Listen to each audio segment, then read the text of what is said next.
Hello there, Riderflex Nation. Steve Urban here with more career advice and job interviewing tips for you. And as a quick reminder, if you enjoy our podcast, please remember to subscribe to our channel and like the episodes. And it's going to be on the topic of correspondence after you get the dreaded rejection letter that you didn't get the job.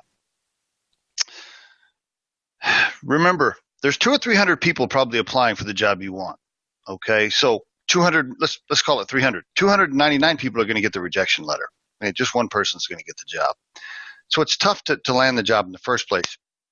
When you do get the rejection letter, I just want to give you some encouragement not to blow up the relationship with the company or the recruiter by sending some sort of pissed off email or some sort of correspondence that's kind of negative or harsh or direct because you're irritated and upset that you didn't get the job.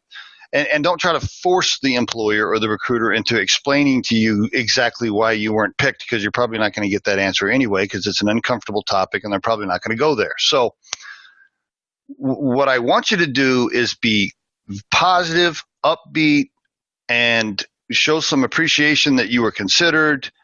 Tell them thank you for their time, and just have good energy around it, because all you're going to do by sending some sort of negative response email after you get your rejection letter is all you're going to do is blow up any chances for the future with that company or the recruiter if you do that. And even worse, here's a killer instance. I'm going to share an example with you that just happened recently. We had a young lady, let's call her Mary, okay? Mary wasn't her real name, but let's call her Mary for this exercise.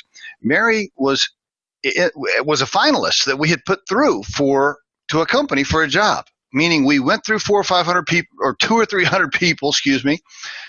We picked 4 or 5. We put her through as a finalist, which means we loved her profile. We thought she could do the job. We presented her as a finalist. Well, she didn't get picked. But then she turned around and gets super negative and defensive with us, the recruiter, and the company, and is kind of pissed off that she didn't get the job. And she sends some emails that are really just kind of inappropriate and make her seem very like an angry person, right? Because it's negative energy. And so guess what happens?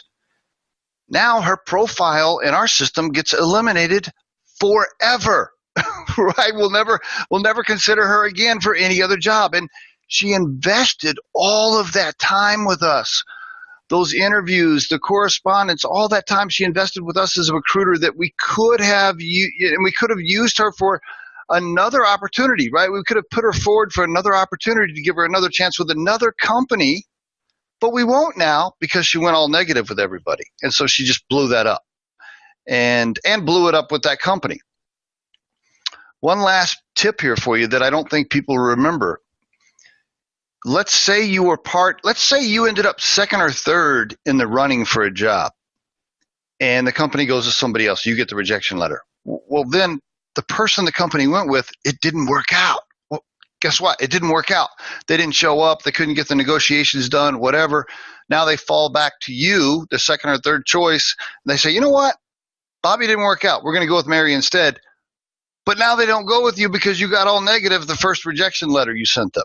And so now you blew up a chance to actually score the job, right? When you may have had a chance. So there's just so many things at play. Just remember, it's the relationship you've built with the company and the recruiter that could benefit you down the road for other opportunities. And you also never know, just because you didn't get selected on the first round, they may double back to you in case their first choice didn't work out. So never, ever get negative or cop an attitude when you don't get selected. You just never know. Stay positive, be thankful, tell everybody you appreciate their time, and you'll give yourself a much better chance of keeping your resume on file and on the flight deck for the recruiting team to put you forward for another opportunity, okay?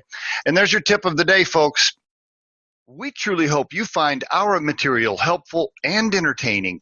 And while our podcast can be heard across most platforms, including iTunes, Google Play, Spotify, YouTube, and SoundCloud, you can become a supporter of this podcast by visiting our show on the platform Anchor FM.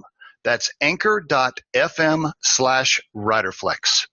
You can also send us your questions or suggested topics for future episodes to the email address podcast@riderflex.com, or drop us a voicemail at 888-964-5876, extension 710. Visit riderflex.com to learn more about us.